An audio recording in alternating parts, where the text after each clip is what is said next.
21 जून 2025 सोमवार। पहला पाठ उत्पत्ति ग्रंथ अध्याय 12 पद संख्या 1 से 9।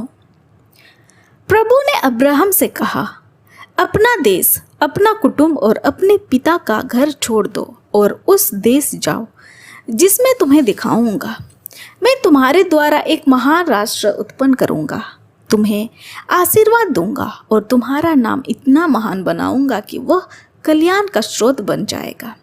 जो तुम्हें आशीर्वाद देते हैं मैं उन्हें आशीर्वाद दूंगा, जो तुम्हें शाप देते हैं मैं उन्हें शाप दूंगा। तुम्हारे द्वारा पृथ्वी भर के वंश आशीर्वाद प्राप्त करेंगे। तब अब्राहम चला गया जैसे कि प्रभु ने उससे कहा था और लोत उसके साथ गया। जब अब्राहम हारान छोड़कर चला गया तो उसकी अवस्था 75 वर्ष की थी। अब्राहम अपनी पत्नी साराय तथा अपने भतीजे लोत को अपने साथ ले गया और उनके द्वारा संचित समस्त संपत्ति तथा उन सब लोगों को भी जो उन्हें हारान में मिल गए थे। वे कानान देश चले गए। वहां पहुंचकर अब्राहम ने सिखेम नगर तक मोरे के बलूत तक उस देश को पार किया। उस समय कनानी उस देश में निवास करते थे। प्रभु ने अब्राहम को दर्शन देकर कहा, मैं यह देश तुम्हारे वंशजों को प्रदान करूंगा। अब्राहम ने वहां प्रभु के लिए, जिसने उसे दर्शन दिए थे, एक वेदी बनाई। उसने वहां से बेतेल के पूर्व के पहाड़ी प्रदेश जाकर पड़ाव डाला। उसके पश्चिम में बेतेल और पूर्व में आई था। उसने वहां प्रभु के लिए वह वेदी बनाई और प्रभु का नाम लेकर प्रार्थना की। इसके बाद अब्राहम जगह जगह पड़ाव डालते हुए नेगेव की ओर आगे बढ़ा।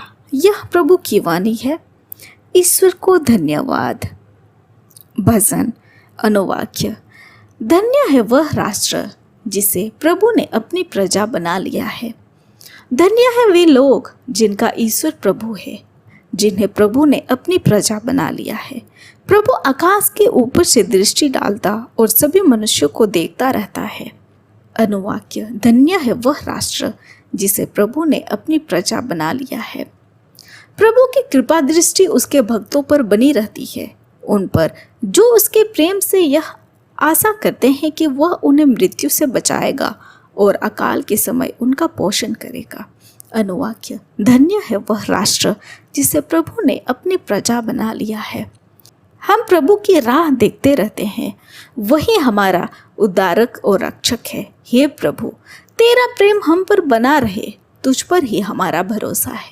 अनुवाक्य। धन्य है वह राष्ट्र जिसे प्रभु ने अपनी प्रजा बना लिया है। संत मत्ती के अनुसार आज का पवित्र सुसमाचार अध्याय 7 पद संख्या 1 से 5। यीशु ने अपने शिष्यों से यह कहा, दोष न लगाओ जिसे तुम पर भी दोष न लगाया जाए, क्योंकि जिस रीति से तुम दोष लगाते हो उसी रीति से तुम पर भी दोष लगाया जाएगा, और जिस नाप से तुम नापते हो उसी से तुम्हारे लिए भी नापा जाएगा।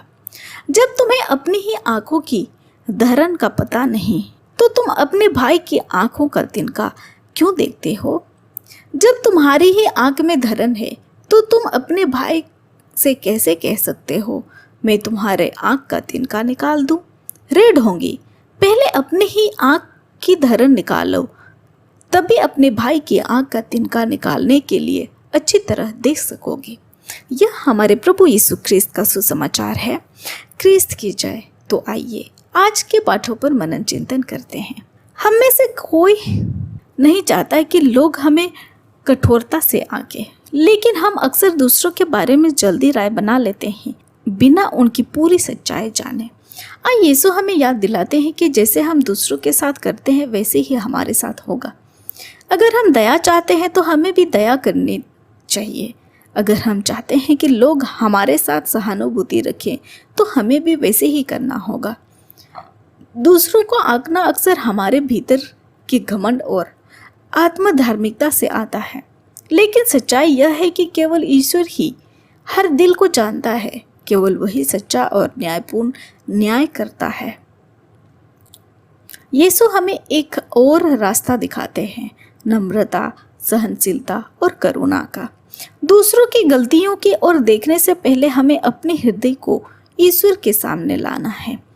जब वह हमें अपने प्रेम और दया से शुद्ध करता है, तब हम भी दूसरों के प्रति अधिक समझदार और दयालु हो जाते हैं। याद रखें, जैसे हम देंगे वैसे ही हमें भी मिलेगा। जब हम प्रेम और क्षमा बांटते हैं, तब हम ईश्वर के स्वरूप को प्रकट करते हैं। आमीन। आप सभी को जय यीशु।